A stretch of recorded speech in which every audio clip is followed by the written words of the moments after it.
Hi friends, welcome to our new series concept 60। इस series में हम 1 मिनट में one concept with clarity understand करने की कोशिश करेंगे। So today's concept is Vande Mataram. Why Vande Mataram is in the news? Because political it is surrounded by the political controversy and the second reason is for the very first time it is sung on the Red fort.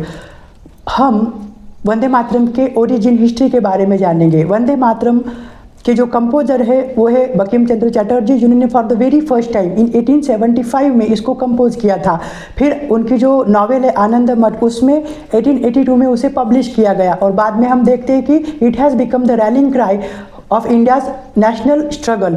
1905 में Indian national Congress ने इसे formally adopt किया।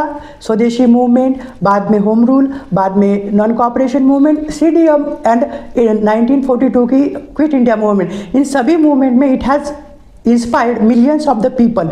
बाद में हम देखते हैं कि 1937 में इंडियन नेशनल कांग्रेस की वर्किंग कमेटी ने जो बाकी के स्टांजा है उसको रिमूव करके इस वंदे मातरम सॉन्ग को केवल 2 स्टांजा तक लिमिटेड कर दिया। इसका कारण बताया जाता है कि बाकी की स्टांजा में हिंदू गॉडेस की इमेजरी थी, जैसे माँ दुर्गा।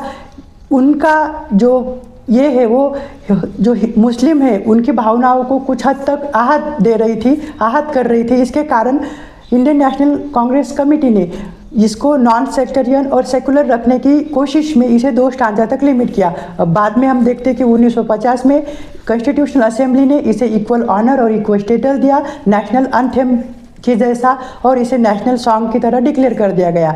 ये रहा मित्रों हमारे वंदे मातरम का इतिहास। We will come up with next concept in tomorrow's lecture. Till then good bye and thank you. At the same time do like, share and subscribe that provide us inspiration for our next videos. Thank you.